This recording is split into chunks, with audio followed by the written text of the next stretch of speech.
إن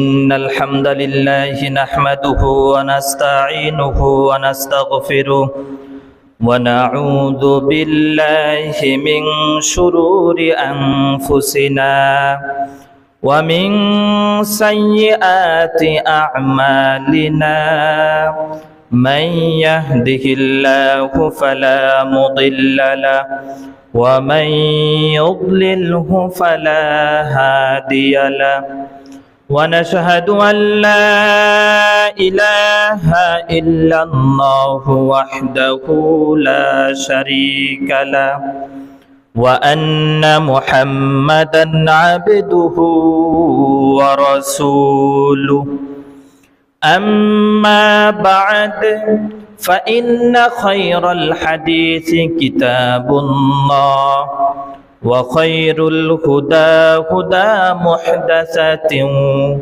وكل محدثة بدعة وكل بدعة ضلالة قال الله تعالى إن الله وملائكته يصلون على النبي يا أيها الذين آمنوا صلوا عليه وسلموا تسليما اللهم سيدنا ولا علي سيدنا اللهم صل على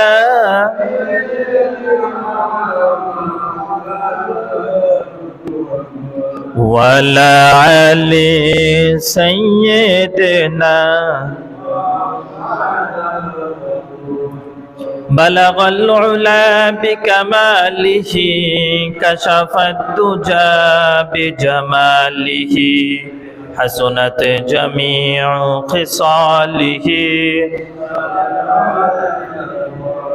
بلغ العلا بكماله كشف الدجى بجماله حسنت جميع خصاله عقل ہے جو ہے طلب گر علم ہر کم میں اب ہے در کر علم بلغ العلا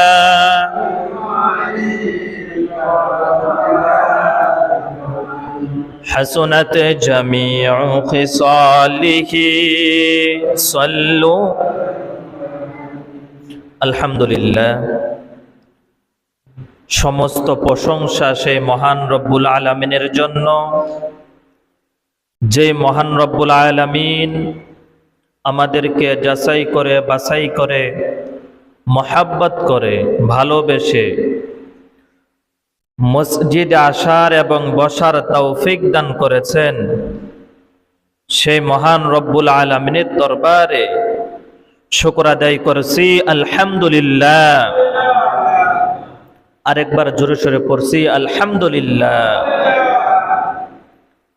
আল্লাহ পাক রব্বুল আলামিন পবিত্র কালামুল্লাহ শরীফে বলেছেন লা ইন শাকারতুম লা আযীদান্নাকুম ওয়া লা ইন কাফারতুম ইন্না আযাবি লাশাদীদ বান্দা বান্দি যদি আল্লাহ পাকের নিয়ামত পেয়ে শুকর আদায় করে ওই বান্দা বান্দির প্রতি আল্লাহ পাক রব্বুল আলামিন তার নিয়ামতকে বৃদ্ধি করে দেয় পড়েন না সুবহানাল্লাহ এই কারণে আল্লাহর জমিনে থেকে আল্লাহর দেওয়া রিজিক খেয়ে যদি ওই রবের প্রশংসা করতে পারেন তাহলে ওই রব আপনার প্রতি এমন খুশি হবেন ইন্না আযাবি লাশাদীদ আর যে বান্দা রবের প্রশংসা করবে না রবের দুনিয়ার বুকে থাকবে রবের দুনিয়াতে বসবাস করবে কিন্তু আল্লাহ তাআলার শুকর আদায় করবে না ইন্না আযাবি লাশাদীদ নিশ্চয় তার জন্য আখিরাতের জগতে ভয়াবহ শাস্তির ব্যবস্থা রয়েছে।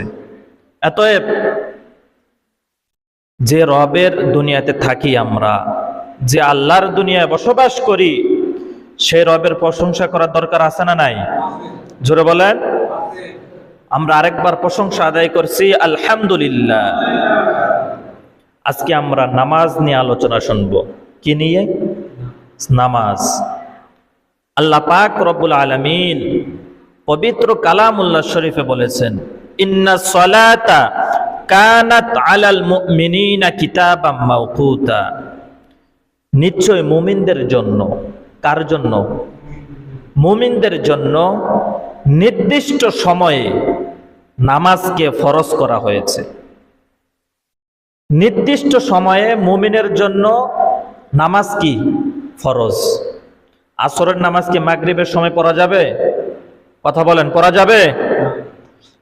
এশার নামাজ কি?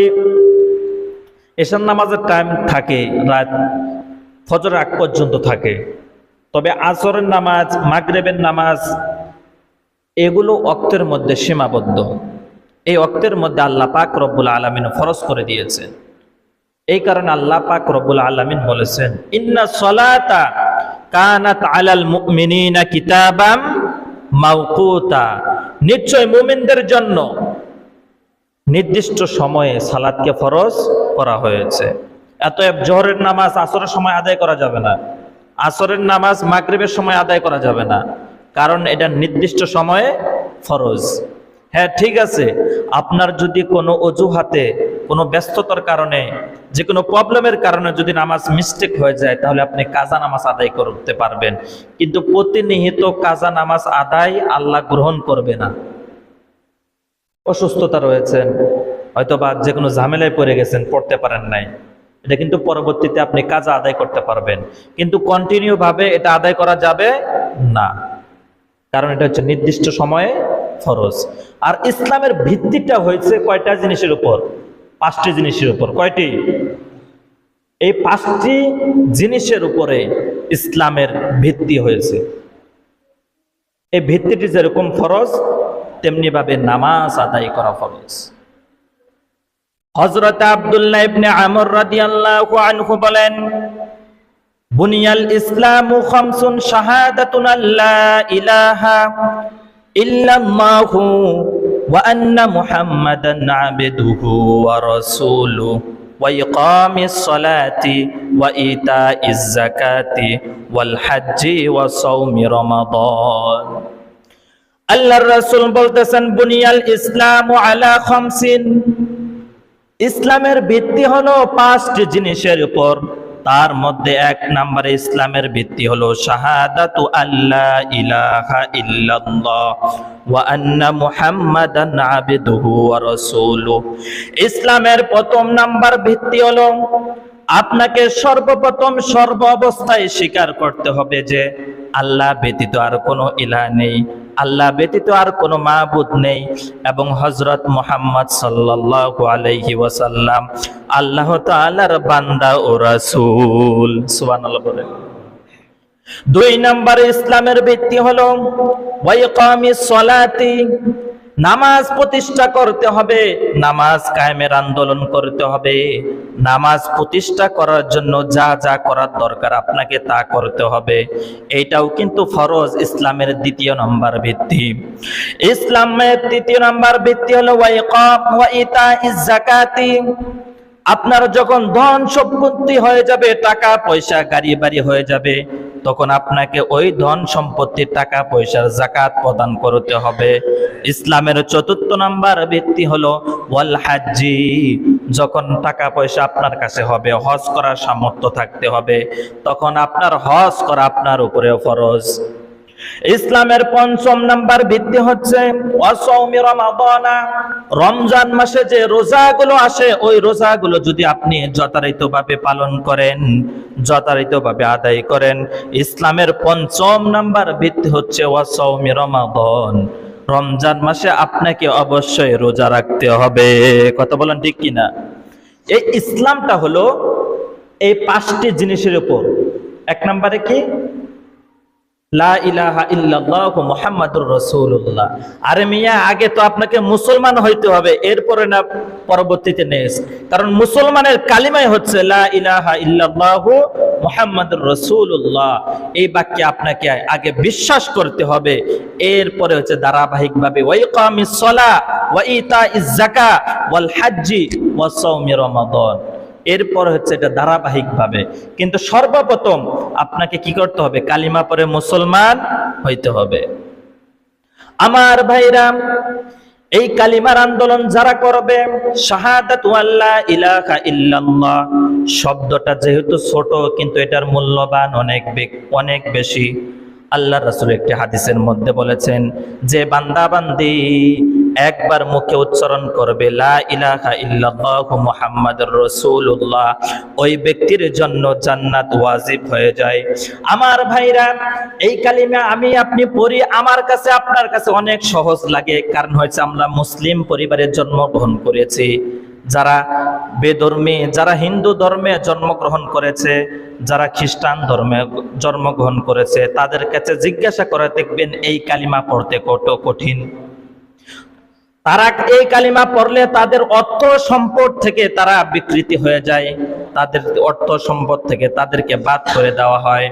আমার ভাইরা, এই জন্য হাদিসের মধ্যে বলা হয়েছে সর্বোত্তম জিহাদ হচ্ছে ওই ব্যক্তির কাছে যে জালিমের শাসকের কাছে এই কালিমা যদি আপনি উচ্চারণ করতে পারেন, ওইটাই হচ্ছে আপনার আমার জন্য সর্বোত্তম জিহাদ। এই কালিমা কি সব জায়গায় পড়া যায়? আপনি হিন্দুস্তানে যান, যুক্তরাষ্ট্রে যান, যেখানে খ্রিস্টানের প্রচলন বেশি, যেখানে বৌদ্ধ ধর্মের প্রচলন বেশি, ওইখানে এই কালিমার দাওয়াত নিয়ে যান, আপনার শরীরে চামড়া থাকে কিনা দেখেন। এই কারণে ইসলামের প্রথম নাম্বার ভিত্তি হচ্ছে লা ইলাহা ইল্লাল্লাহু মুহাম্মাদুর রাসূলুল্লাহ। এরপরে ধারাবাহিকভাবে হচ্ছে ওয়া ইকামিস সালাহ, আপনাকে নামাজ প্রতিষ্ঠার কাজ করতে হবে। হযরত বুরাইদা রাদিয়াল্লাহু আনহু থেকে আরেকটি হাদিস বর্ণিত, তিনি বলেন আল আহদুল্লাযী বাইনানা ওয়া বাইনাহুমুস সালাত ফামান তারাকাহা ফাকাদ কাফার। আমি কাফের মুশরিকদের কাছে ওয়াদাবদ্ধ, মুসলিম এবং কাফেরদের মধ্যে একটি মাত্র পার্থক্য, সেটা হলো নামাজ। আর যে ব্যক্তি ইচ্ছাকৃতভাবে এই নামাজকে পরিহার করলো ফাকাদে কাফার, সে যেন কুফরি করলো। আর যে ব্যক্তি কুফরি করলো সে কাফের হয়ে গেল। কি হয়ে গেল? কাফের। তার মানে নামাজ পড়তেই হবে আপনাকে। কি করতে হবে? আল আহদুল্লাযী বাইনানা ওয়া বাইনাহুমুস সালাত। আল্লাহ রাসূল বলতেছেন আমি কাফের মুশরিকদের সাথে ওয়াদাবদ্ধ। মুনাফিক কাফের আপনি চিনবেন কিভাবে? তাদের মধ্যে পার্থক্য কি? তাদের মধ্যে পার্থক্য হচ্ছে নামাজ। কাফেররা নামাজ আদায় করে না, মুমিনরা কি করে? নামাজ আদায় করে। আমরা নামাজ আদায় করি না? করি না? করি। তাহলে কাফের এবং মুসলমানদের মধ্যে পার্থক্য হচ্ছে কি? সালাত। ফামান তারাকাহা ফাকাদ কাফার, যে ব্যক্তি নামাজ ত্যাগ করলো সে কুফরি করলো, আর যে কুফরি করলো সে কাফের হয়ে গেল। পড়েন না নাউজুবিল্লাহ। আজকে জুমার দিন, নামাজের সময় হয়ে যাইতেছে, মুসল্লি আছে না। আর অথচ দেখা যায় এই জুমার দিনের ফজিলত সম্পর্কে যদি জানতেন আপনারা ভালোভাবে, আল্লাহ রাসূল বলেছেন আমার উম্মতের মধ্যে যদি এই জুম্মার দিনের ফজিলত সম্পর্কে যদি সে জানতো, তাহলে জুম্মার দিনে সকাল বেলা থেকে মসজিদে আসা শুরু করত। তার মধ্য থেকে আমি একটা হাদিস আপনাদেরকে শোনাই। হাদিসটি মুসলিম শরীফের মধ্যে আছে। হাদিসটি অনেক চমৎকার, রওয়ায়াত করেছেন আবু হুরায়রা রাদিয়াল্লাহু তাআলা আনহু, আল্লাহর নবী সাহাবী। হযরত আবু হুরায়রা রাদিয়াল্লাহু আনহু তিনি ছিলেন আল্লাহ নবীর কি প্রসিদ্ধ একজন সাহাবী। যতগুলো সাহাবী রয়েছেন সবচেয়ে বেশি হাদিস বর্ণনা করেছেন মা আয়েশা সিদ্দিকা রাদিয়াল্লাহু তাআলা আনহা। দ্বিতীয় নম্বরে রয়েছেন হযরতে আবু হুরায়রা রাদিয়াল্লাহু আনহু। তিনার থেকে একটি চমৎকার একটি হাদিস। তার আগে এই আবু হুরায়রা রাদিয়াল্লাহু আনহুর সম্পর্কে আমরা কিছু জেনে আসি। এই হযরতে আবু হুরায়রা রাদিয়াল্লাহু আনহু, আবু অর্থ পিতা, হুরায়রা অর্থ হচ্ছে বিড়াল ছানা। কি? আবু অর্থ কি? পিতা মানে বাপ। হুরায়রা শব্দের অর্থ হচ্ছে বিড়াল ছানা। তার মানে বিড়াল ছানার পিতা। তার নাম ছিল আব্দুর রহমান। আল্লাহ রাসূল তাকে মোহাব্বত করে ভালোবেসে এই নামটি তাকে উপাধি দিয়েছিল। হযরত আবু হুরায়রা রাদিয়াল্লাহু আনহু তিনি ছোট থেকেই তিনি বিড়াল লালিত পালিত করতেন, বিড়াল পুষতেন। হযরত আবু হুরায়রা রাদিয়াল্লাহু আনহু তিনি একদিন আল্লাহর নবীর কাছে আসলেন। আসার পরে বলতেছেন, ইয়া রাসূলুল্লাহ, ইয়া হাবিবাল্লাহ, আমাকে এমন কিছু উপদেশ দেন যে উপদেশগুলো গ্রহণ করতে গেলে আমি জান্নাতে যেতে পারবো। আল্লাহর রাসূল বলতেছেন, হে আবু হুরায়রা, তুমি কি শর্টকাটে জান্নাতে যেতে চাও? হযরত আবু হুরায়রা বললেন, ইয়া রাসূলুল্লাহ, ইয়া হাবিবাল্লাহ, আমি তো শর্টকাটে জান্নাতে যেতে চাই, কিভাবে যেতে পারবো আপনি বলেন। হযরত আবু হুরায়রা রাদিয়াল্লাহু আনহু হাতটি ছিল এইভাবে, তখন হাতটি তার নিচে নামিয়ে গেল। হাতটি যখন নিচে নামার পর তার হাতের বগলের কাছ থেকে একটি বিড়াল ছানা বেরিয়ে গেল। এই বিড়াল ছানা দেখে আল্লাহর রাসূল বলতেছেন, আবু হুরায়রা, তুমি কি বিড়াল ছানার পিতা?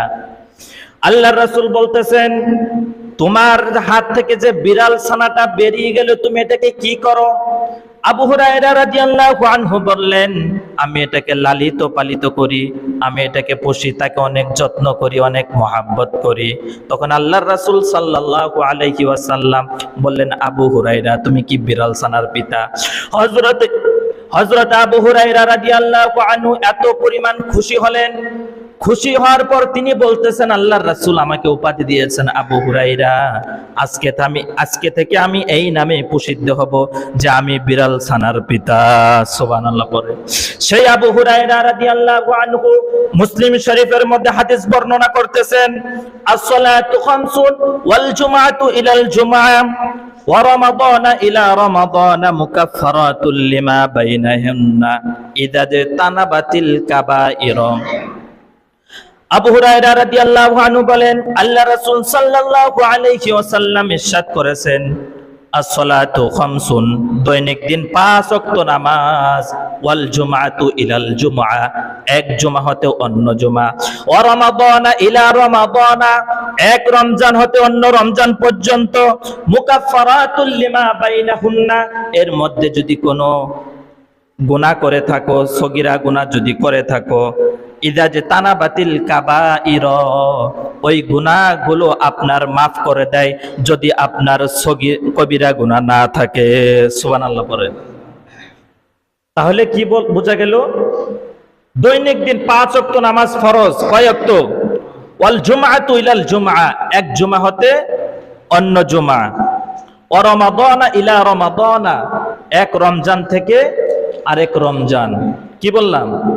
এক রমজান থেকে অন্য রমজান, এর মধ্য থেকে যদি আপনার যদি গুনাহ হয়ে থাকে, এগুলো যদি আপনি আদায় করে থাকেন, ইদা যে তানাবাতিল কাবাইর, যদি আপনি কবিরা গুনাহ থেকে মুক্ত থাকেন, তাহলে আপনার এই সগীরা গুনাহ আল্লাহ পাক রব্বুল আলামিন ক্ষমা করে দিবেন। পড়েন না সুবহানাল্লাহ।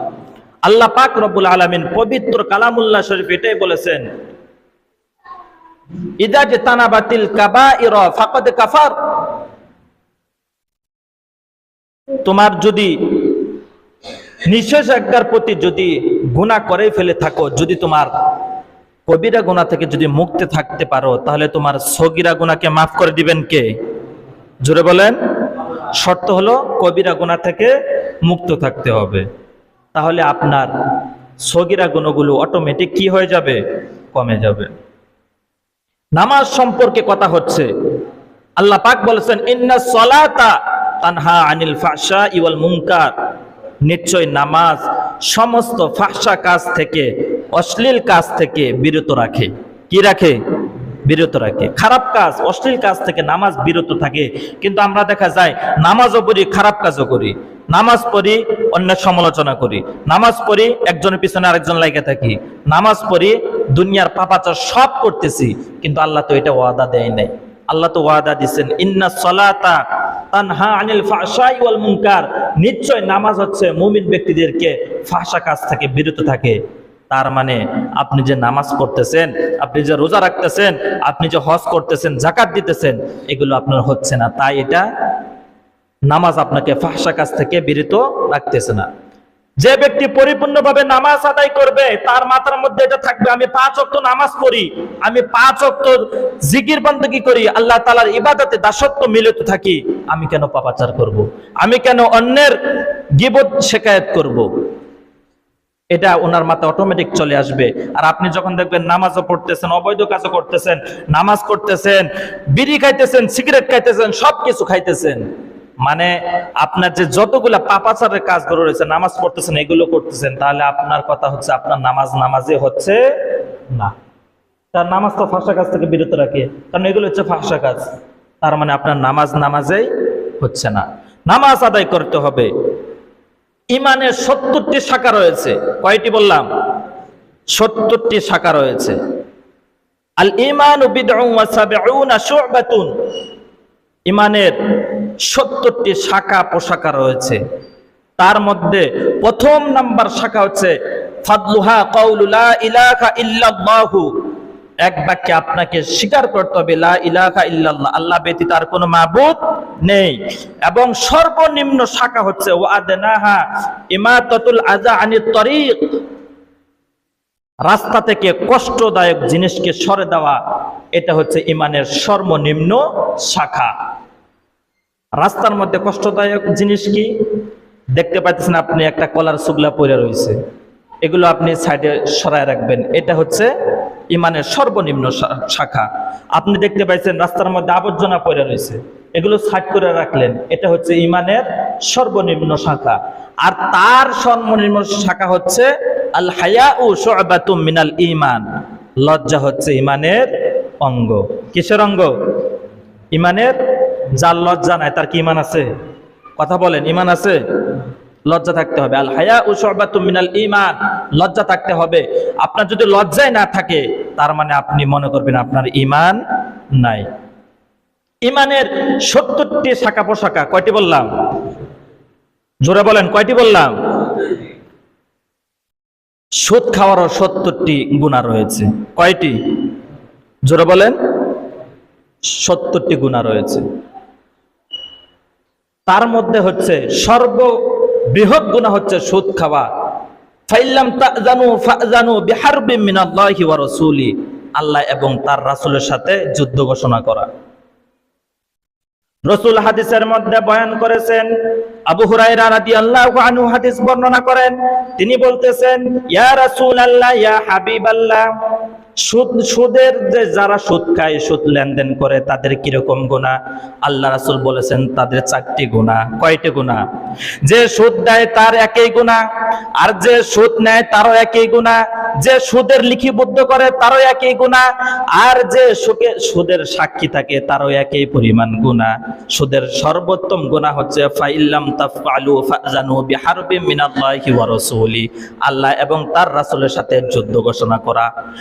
আর সুদের সর্বনিম্ন গুনাহ হচ্ছে নিজের, যদি কোনো মহিলা যদি সুদ দেয়, নিজের পিতার সাথে কাবা ঘরের মধ্যে জেনা করার সমতুল্য গুনাহ।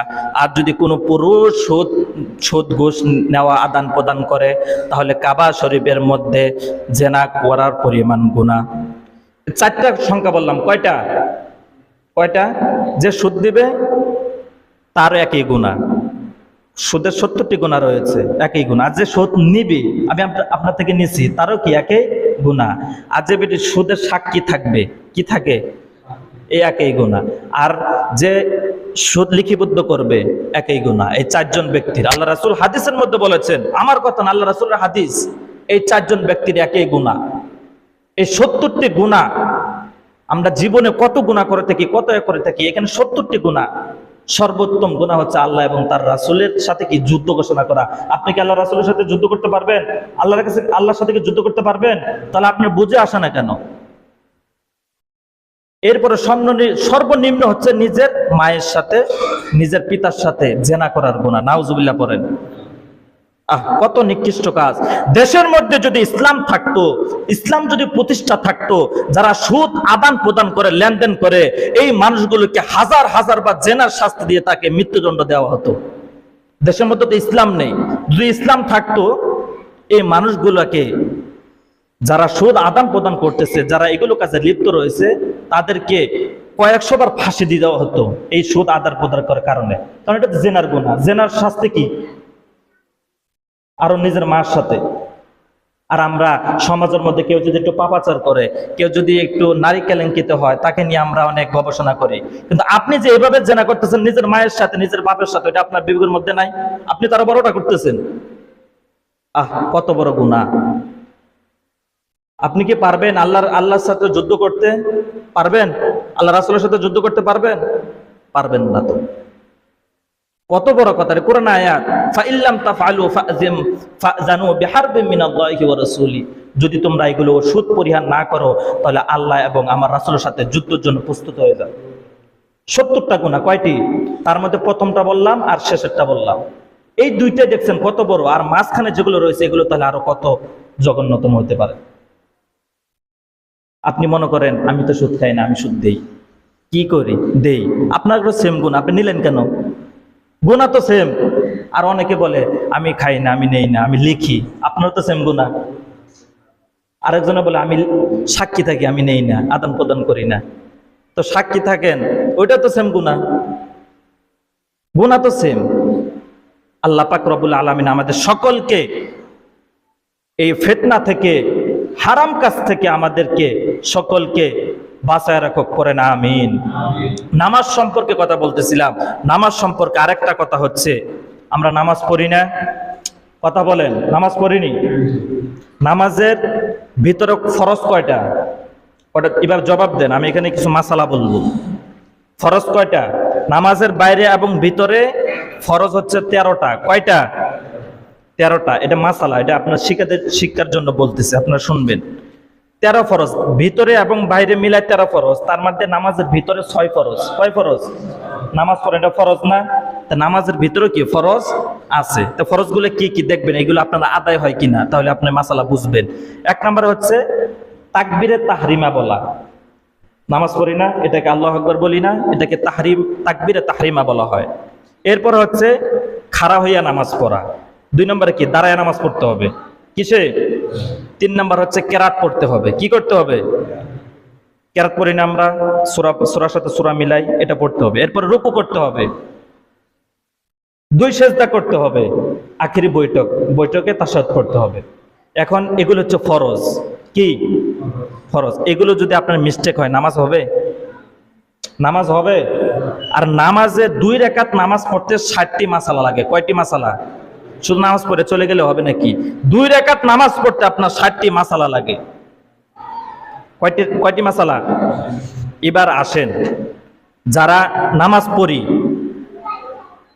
নামাজের ফরজ হচ্ছে ভিতরে ফরজ 6টা। আগে ফরজটা নিয়ে হিসাব করি, এরপরে যাচ্ছি নফলে, ওয়াজিবে, সুন্নতে। তাকবীরা তাহরিমে আমরা কি বলি? আল্লাহু আকবার বলি না? বলি। এরপর দাঁড়াইয়া নামাজ পড়ি না? এটাও ঠিক আছে। এরপরে কেরাত পড়ি, এটাও ঠিক আছে। ঠিক আছে না? রুকু করিনি। এখানে একটা মাসালা আছে, যারা চেয়ারে বইয়া নামাজ পড়ে তারা কি রুকু হচ্ছে? ফতোয়া দেন, কথা বলেন, রুকু হইতেছে? তো এটা তো ফরজ, খাড়া হইয়া নামাজ পড়া, এটা নামাজের কি একটা ফরজের অংশ। এটা মাসালা, বুঝবেন, বোঝানোর জন্য বলতেছি। তো এই দাঁড়ানো আপনার উপর কি ফরজ, এবং কি রুকু করা আপনার জন্য ফরজ। এরপরে 2 সেজদা করা, এটাও কিন্তু ফরজ। যারা এখন চেয়ারে বইয়া নামাজ পড়েন তাদের কি রুকু হয়? কথা বলেন, রুকু হয়? দাঁড়ানো হয়? তো 2 সেজদা হয়, বৈঠক হয়, তাহলে আপনার তো ফরজে হইতেছে, নামাজ হবে কোত্থেকে? আপনার তো ফরজে হইতেছে না, নামাজ হবে কোত্থেকে?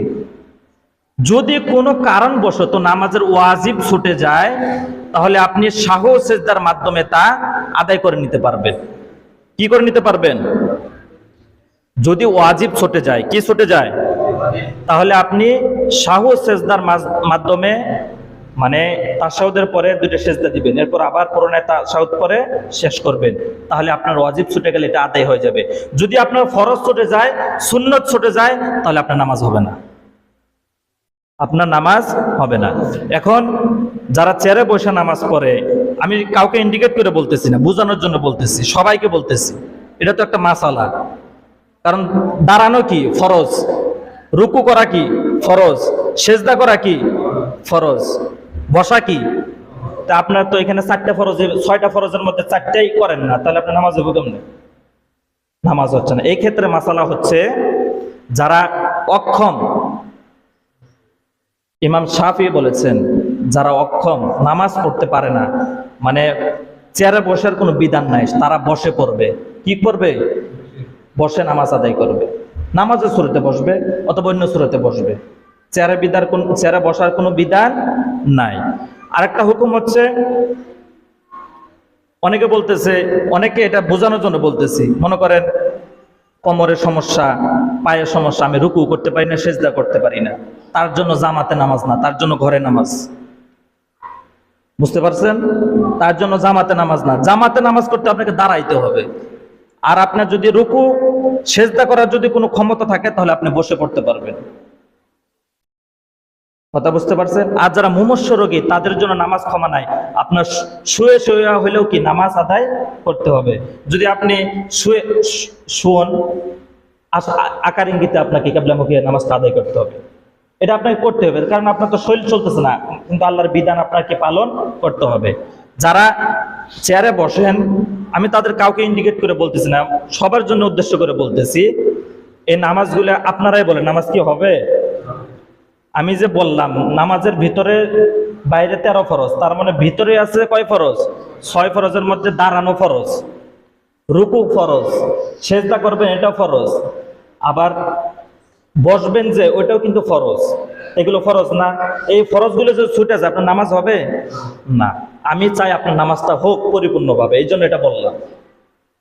এই জন্যে যারা পারেন বসে পড়ার চেষ্টা করবেন। আর যদি কষ্ট হয়, যদি দাঁড়ায় পড়তে কষ্ট হয়, তবু যদি আপনি ফরজ নামাজটা যদি দাঁড়ায় পড়তে পারেন, তাহলে আপনার জন্য ডাবল সওয়াব। একটা হচ্ছে কষ্টের সওয়াব, আরেকটা হচ্ছে নামাজ পড়ার সওয়াব। কথা বুঝতে পারছেন? আর কোনো প্রশ্ন থাকলে বলতে পারেন, পরে আবার উল্টাপাল্টা কমেন্ট করিয়েন না। বুঝতে পারছেন? কারণ এটা ফরজ, এটা কোনো হাসি তামাশা না। যদি ওয়াজিব হইতো তাহলে একটা সিস্টেম ছিল যে সাহু সিজদার মাধ্যমে হয়ে যাবে, কিন্তু এটা তো ফরজ। আমি চাই আপনার নামাজটা হোক। এখান থেকে 6টা ফরজের মধ্যে 4টে ফরজে আপনার আদায় হচ্ছে না, আপনার নামাজটা হবে কিভাবে? তাহলে কষ্ট হইলেও আপনি ফরজ সালাতটা আপনি দাঁড়ায় পড়ার চেষ্টা করবেন, তাহলে আল্লাহ চাইতে কবুল করতে পারে। তবে আরেকটা মাসালা হচ্ছে, একবারে যদি আপনার অক্ষম হন, মানে একবারে চলেন না শোয়া অবস্থায়, তাহলে আপনি জামাতে আসবেন, আপনি ঘরে আদায় করবেন। আপনার জন্য জামাত না, আপনার জন্য ঘরে নামাজ। আর ঠিক আছে, দেখা যায় আমি রাস্তাঘাটে চলে ফিরে আসতে পারি, মাঠে ঘাটে কাজ করতে পারি, মসজিদে এসে আমি বসে গেলাম চেয়ারের মধ্যে, এটা হইল নি? কারণ এটা আল্লাহর ঘর। এটা কার ঘর? আল্লাহর ঘরে কোনো চলেনি। তো এটা তো আপনাকে চিন্তা করতে হবে। আল্লাহ পাক রব্বুল আলামিন আমাদের সকলকে ইখতিয়ারের সহিত আমল করার তৌফিক দান করুক। সকলে পরে আমিন। এই মাসালাটা সবাইকে বোঝানোর জন্য বলছি, কাউকে ইন্ডিকেট করে বলি নাই। হয়তো অনেকে জানেন না এই মাসালাটা, কারণ এটা ফরজ। তো 6টি ফরজের মধ্যে 4টি ফরজ আপনার হচ্ছে না, 2টি হয়। ফরজের মধ্যে একটা ফরজ ছুটে গেলে তো নামাজ হবে না। কথা বোঝেন নাই? আমি চাই আপনার নামাজটা পরিপূর্ণভাবে হোক। আল্লাহ পাক রব্বুল আলামিন আমাদের সকলকে আমল করার তৌফিক দান করুক। সকলে পরে আমিন। যারা সুন্নাত পড়েন নাই, 4 রাকাত ক্বাবলা জুমা পড়েন।